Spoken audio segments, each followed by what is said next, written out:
5 కాదు 10 సంవత్సరాలు సుస్థిరమైన పరిపాలన అందించే బాధ్యత నాది మా మిత్రుంది. కొంతమంది మాట్లాడుతున్నారు 3 నెలలు 6 నెలలు 6 నెలల కేసీఆర్ మళ్ళా ముఖ్యమంత్రి అవుతాడని. అయ్యా అనుకునేటోళ్లకు ఆశపడేటోళ్లకు ఒక మాట చెప్పదలుచుకున్నా. మొన్నటి ఎన్నికలల్లో ప్రజలు బొక్కలు ఇరగొట్టి బోర్ల పడేసిరు. మీ బొక్కలే చక్కగా కాలేదు, ఏ రకంగా మళ్ళీ ఈ రాష్ట్రానికి ముఖ్యమంత్రి అవుతామని పగటి కళలు అంటారు. చేసి చూడండి ప్రయత్నం, తెలుస్తుంది మీకు ప్రజల యొక్క ఆగ్రహం. ఆనాడు నాదెండ్ల భాస్కరరావు గిట్లాంటి వేషాలు వేస్తే ఊర్లకు ఒక్కరిని కూడా రానియలే ప్రజలు.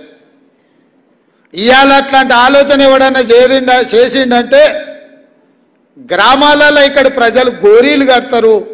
మళ్ళీ మీ గోరి మీరు కట్టించుకోవాలనుకుంటే బతుకుండగానే తెలంగాణ ప్రజలు మీకు గోరి కట్టాలనుకుంటే ఇట్లాంటి విపరీతమైన కోరికలు మీ మెదడులో వస్తాయి.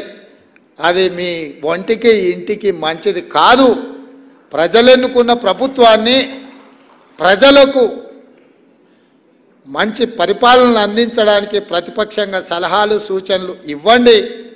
మా ప్రభుత్వం ఎప్పుడు ద్వారాలు తెరిసే ఉన్నాయి. చేతనైతే సలహాలు ఇవ్వండి, ప్రతిపక్ష పాత్ర పోషించండి తప్ప.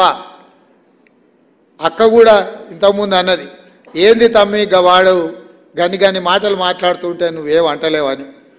నేను అక్కతో చెప్పిన, అక్క వాడిని అక్కసే వెళ్ళగక్కుతున్నాడు, మనకెందుకు, మనం కుర్చీలో కూర్చోవడమే వానికి వేసే శిక్ష.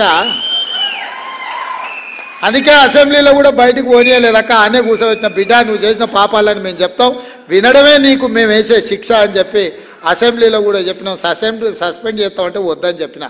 మా స్పీకర్ గారికి విజ్ఞప్తి చేసిన, స్పీకర్ సార్ ఎవరిని బయటకు తోలక వాళ్ళని అందరినీ కూర్చోబెట్టి తలుపులు మూయి వాళ్ళు చేసిన తప్పులని మా బట్టి గారు ఆర్థిక శాఖ నుంచి విద్యుత్ శాఖ నుంచి వైట్ పేపర్ పెట్టిండు. వాళ్ళు చేసిన పాపాలన్నీ మొత్తం లెక్కగట్టి చెప్తున్నాడు, వినాల్సిందే. ఆ పాపాలు చేసిన ఆ ఘోరాలు ప్రజలకు చెప్తున్నప్పుడు వాళ్ళు వినాల్సిందే అని చెప్పి నేను చెప్పడం జరిగింది.